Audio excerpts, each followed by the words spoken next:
Good morning, everyone.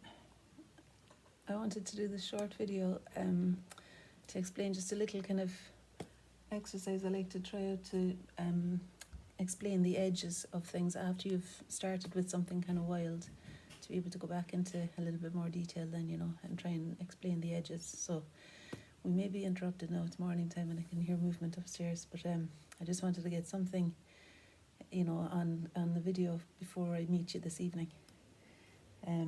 And I feel like it's something that just came to me and thought this might be helpful. Okay, see you later.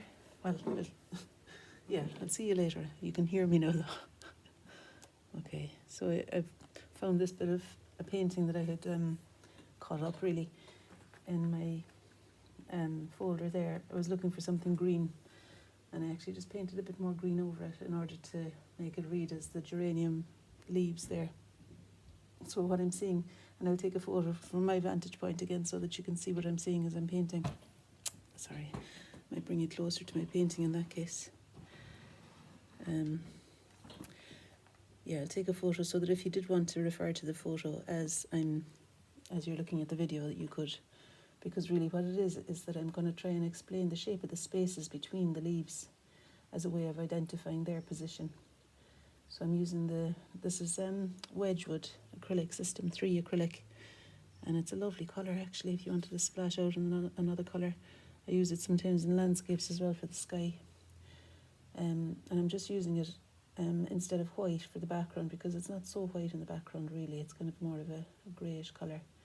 So I'm just trying to find the shape of the leaf that sits by the window there. That's reading to me is quite dark, and if I continue the line at the back of that down there, it meets the back of the leaf here too. I mean, they're kind of juxtapositioned in front of each other, jostling for position, but all I'm doing is forgetting really that they're leaves and seeing the shape. Now I'm painting up to there because I want it to read as this is the important edge, not any edge at the outside of the paint. Okay. And now there's another leaf that sits in front of that one, and there's a little dent where the two of them kind of meet there. Okay, so do you see it's kind of a fairly quick way after you've had this wild and free beginning. It's a fairly quick way then that you can kind of manage to clarify, I suppose, for yourself, to bring back in a little bit of order. Now I'm aware that there's two different colours in the background curtain, so I am going to change. And that would be where the pot might sit then there. I'm going to change to Payne's Grey to describe the darker background colour that's over here. Or at least a mix of Payne's Grey with the Wedgwood, so that it's slightly darker. And I'm going to continue finding the shape of the leaves. Do you know, to be honest now, that leaf is a lot lighter. So what might be the thing to identify that leaf? Sorry for shaking. I've got the oil pastels here and I thought maybe I could use these to... So this is a green oil pastel, so rather than trying to identify the brightness of the leaf by painting the dark, I might just draw the leaf with the oil pastel and see if I can explain its light in that way. And I think it's just kind of nice to having a couple of different mark making possibilities. Okay, that's a bit of a garish green, but it's all right. It's just letting me know that there's something there that's lighter actually than the Payne's Grey background. And I'm going to use, that's chalk. I wanted to bring something lighter in there so that the green doesn't seem so kind of putrid and greeny. So I've got a couple of options. There's another brighter oil pastel there. And when I half close my eyes, I can see that colour in some of the stems elsewhere too. Maybe even this one down here. And then I've got a kind of a mustardy colour to knock the colour out of it a little bit, because it doesn't feel to me like it's that bright a green underneath that leaf. And everything that I'm using, I'm kind of looking back at the shape and trying to identify more clearly the shape that I'm looking at too.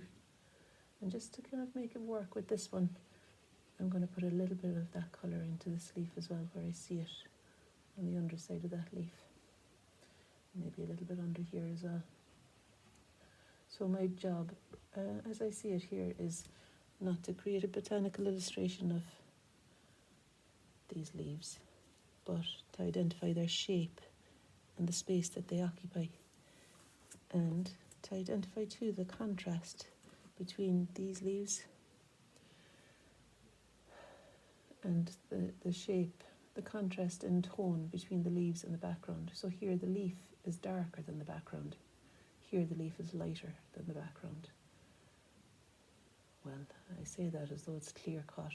It's lighter than the background on this side of the fold, but there's actually a brighter fold here at the front of the leaf that is lighter than the leaf is. Just, you know, to keep me on my toes. Okay.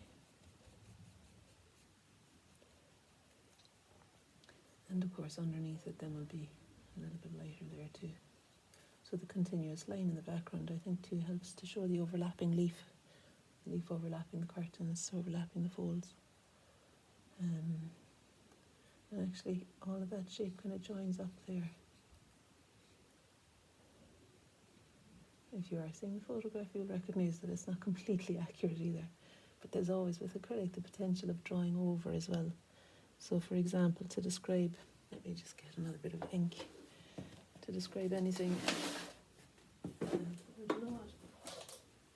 Instead of using ink, I'll just get something that's kind of alien to me and hasn't been used before, this little tiny brush.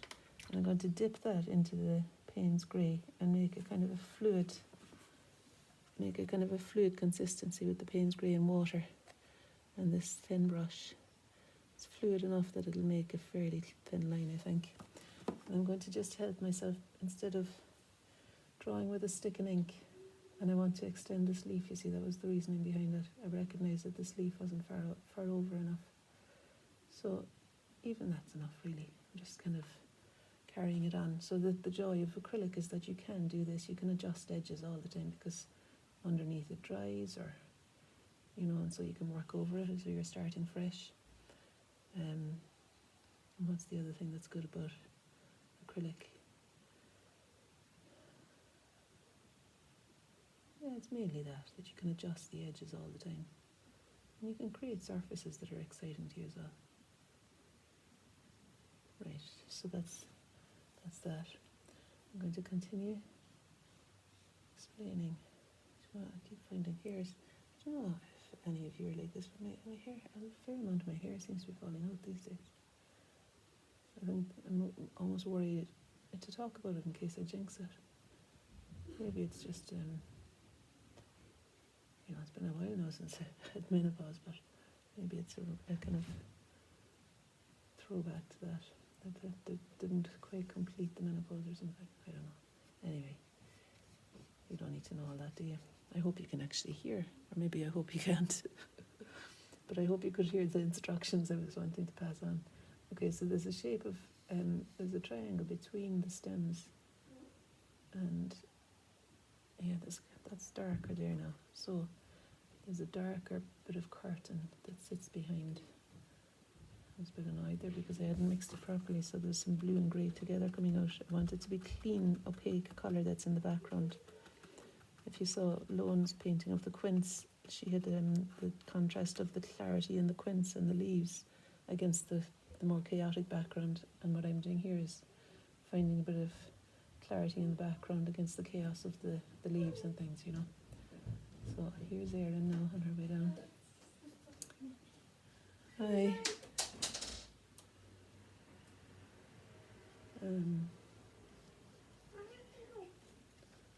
Various kind of cats in and cats out. Yeah. Just a short one. Right. Yeah, in the morning, because we don't have a cat flap, so there's cats in and cats out thing. Sorry, I'm trying to focus here on where the top of the pot is. And there's a darker shade again, which is helpful against the bright of the pot.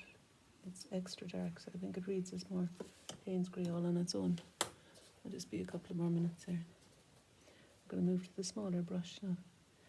These are the burgundy brushes. burgundy brush set, and I just use about 4 of them. The flat brushes is what I use. So I like having a good selection of them though, because it means that you don't have to keep washing off the colour you were using, and you can also find exactly the size of the shape that you're painting more easily with various brush sizes. Right, so there's a fold and a curtain there. I thought you were laughing at me. Erin's acting as a student in the background there.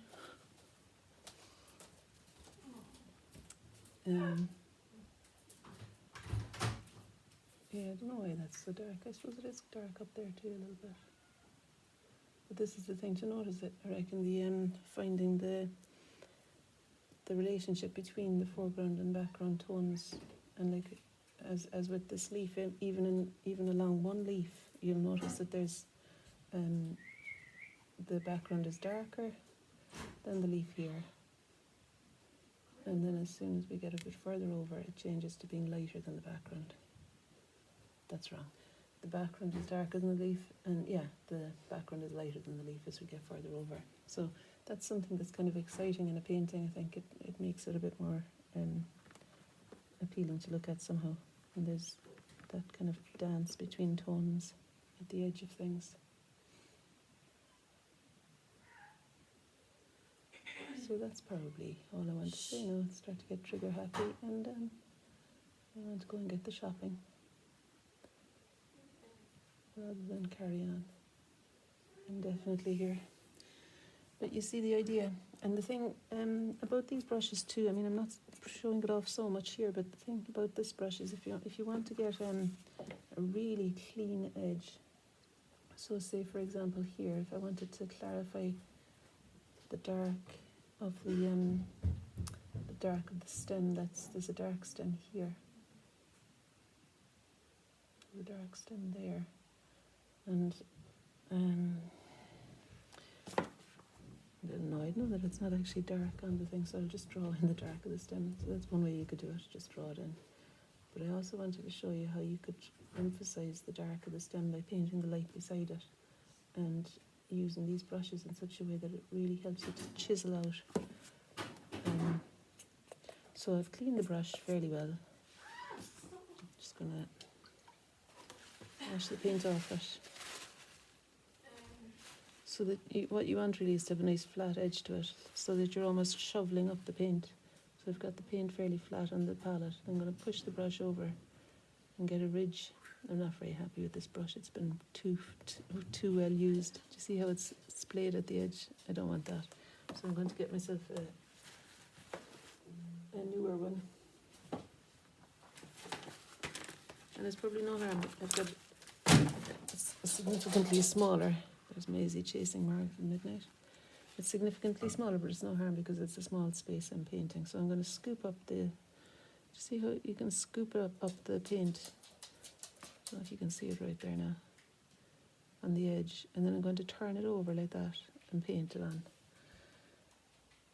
to meet the dark edge of the stem, so that really it's very clear.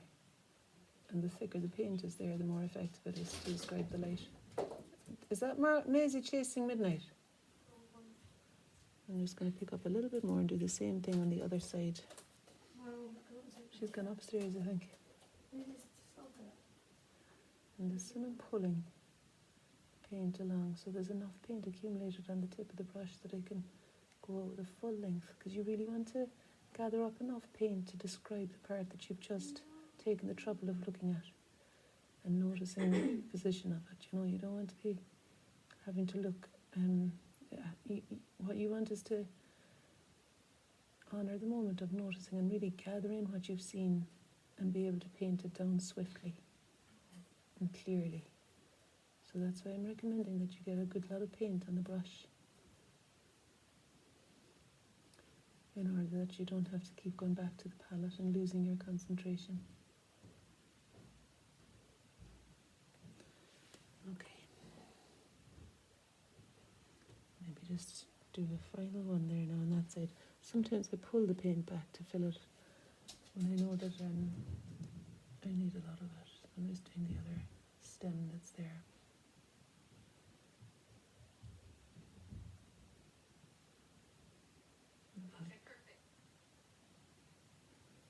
it comes down to meet the darker background colour. Okay. Alright, and I'll take a photograph. Oh, Jesus. I'll take a photo of what it is that I'm looking at here so that you can look at it as you're looking at the video if you want to. But in the meantime, I'll just bring you in to have a look at what happened there. So it was all that kind of carry on really in the background first up here, and I wanted to clarify the shape of the leaf against the lighter curtain behind, and then the thicker paint here helped me to really identify the dark of the stem that stood out against the lighter background. Thick represents the light better, and then there's a nice kind of contrast again of the vase would be there. Like I might end up using something like this to describe the vase, you know. That's quite nice, isn't it? Just to, I think I'm going to stick that on because I like the contrast between the background dark, and I wanted something bright there to be different but bright to describe the vase. Yeah. Well, I think the best thing to do when you see something that you think works is to do it straight away. But I suppose I could say goodbye to you first, so that you're not having to hang on and watch me do that. All I'm going to do is stick on the pattern there to describe the vase. That was stenciled on with those stencils that I got from Amazon. I'm afraid I don't know where else does them. So if you want to know what they are, just ask me tonight and I can send you the link. Okay. Right. Okay, so shake alert.